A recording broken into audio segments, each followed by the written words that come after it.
असल में आप अभी अगर जाएंगे और जो यूनाइटेड नेशंस की रिपोर्ट्स है वो पढ़ेंगे और रिसर्च रिपोर्ट्स हैं आप उनको देखेंगे, या कि आप सीधे सीधे चैट जीपीटी से भी बात कर लेंगे और उनसे पूछेंगे कि पूरी दुनिया के सामने इस वक्त सबसे बड़ा खतरा क्या है, तो आपको सिर्फ एक जवाब मिलेगा, क्लाइमेट चेंज। लेकिन मीडिया इसको इतना कवर नहीं करता है, आम जनता में ये बात पहुंचाई नहीं जाती है। इस मुद्दे पर आपको न तो टीवी में और न ही प्रिंट में बहुत कवरेज मिलेगी, न इस मुद्दे पर फिल्में बन रही हैं, सोशल मीडिया पर भी न तो इसको लोग डालते हैं, न ही एल्गोरिदम इसको सपोर्ट या प्रमोट करता है। तो ये जो लोगों में चेतना की कमी है ना, लोग समझ ही नहीं रहे हैं कि हम बिल्कुल विनाश के मुहाने पर खड़े हुए हैं। इसको एंथ्रोपोसीन बोल रहे हैं, ये सिक्स्थ मास एक्सटिंक्शन का दौर है। लोगों को ये बात समझ में ही नहीं आ रही है, तो हम छोटे छोटे दूसरे मुद्दों में उलझे हुए हैं। पृथ्वी पर 5 बार पहले भी मास एक्सटिंक्शंस हो चुके हैं, और वो भी इसी वजह से हुए थे कि वातावरण में कार्बन डाइऑक्साइड बढ़ गई थी।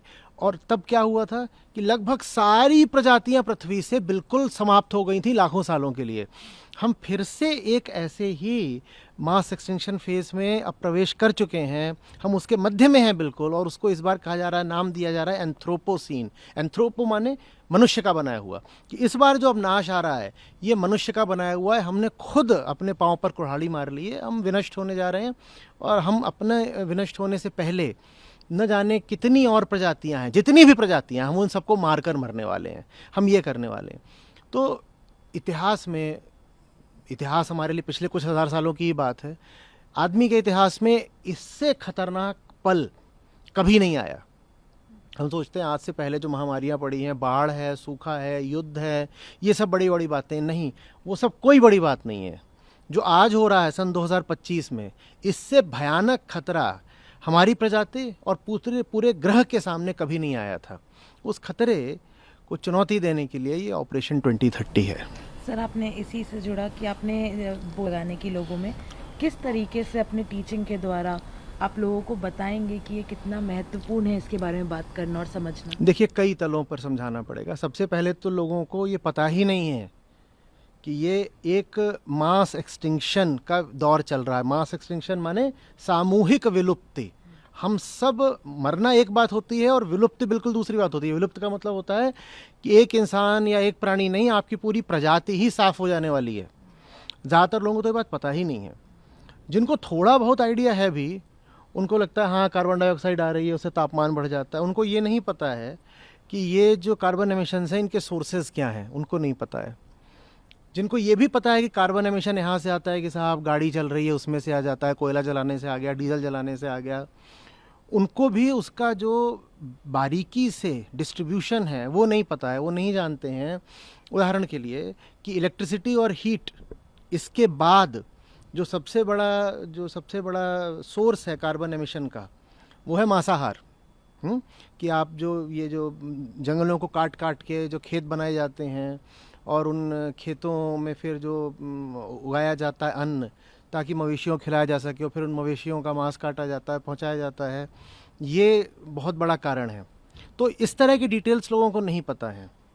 और जो बहुत महत्वपूर्ण बात लोगों को नहीं पता है वो ये है कि क्लाइमेट चेंज इस पृथ्वी पर अमीरों का लाया हुआ अभिशाप है। ये तो कोई भी नहीं जानता। देखिए, जितने कार्बन एमिशन होते हैं, जो दुनिया की 10% अमीर आबादी है, वो आधे से ज़्यादा कार्बन एमिशंस के लिए जवाबदेह है। दुनिया की जो शीर्ष 1% सबसे अमीर आबादी है, वो लगभग 1/4 कार्बन एमिशंस के लिए जवाबदेह है। और जो आम जनता है पूरी दुनिया की, वो जो आखिरी 50% हुआ, वो सिर्फ 5% के लिए जवाबदेह है। और भारत की तो लगभग पूरी आबादी ही ग्लोबल बॉटम 50% में आती है। हम ये सब नहीं जानते हैं। हम, इसका आशय ये है कि हम जिनको अपना रोल मॉडल बनाते हैं, जिनको हम सक्सेस की प्रतिमूर्ति मानते हैं, हम सोचते हैं मुझे ऐसा बनना है, मुझे भी अमीर होना है, मुझे भी सफल होना है, यही वो लोग हैं जिन्होंने हमारे घर में और इस पूरे ग्रह में आग लगा दी है। आप बात समझ रहे हैं? और यही वो लोग हैं जिनके हाथ में मीडिया भी है, यही वो लोग हैं जो सरकारों को कठपुतलियों की तरह नचाते हैं, चुनावों की फाइनेंसिंग करते हैं। ये सब बातें हम नहीं जानते हैं। हमें नहीं पता कि हमारे सामने जो आदर्श रखे गए हैं वो आदर्श पुरुष ही हमारा काल बन गए हैं। हमें ये सब नहीं पता है, चाहे वो कोई बिलियनियर हो, चाहे वो कोई सेलिब्रिटी हो, और चाहे वो कोई पॉलिटिशियन हो। ये सब लोग जिनको हम आइडलाइज करते हैं और एडमायर करते हैं, यही वो लोग हैं जो हमारी क्या बोलूं, मौत के लिए, विलुप्ति के लिए जिम्मेदार होने वाले हैं। मैं आपको एक आंकड़ा देता हूं। दुनिया के शीर्ष 1% अमीर लोगों ने जो एमिशंस करे हैं पिछले 10 साल में, कार्बन एमिशंस, ये लगभग 13 लाख लोगों की मौत के जिम्मेदार हैं। क्या ये बात आपको कहीं मीडिया वगैरह में पढ़ने को मिलती है? क्या इस मुद्दे पर कहीं कोई चर्चा हो रही है?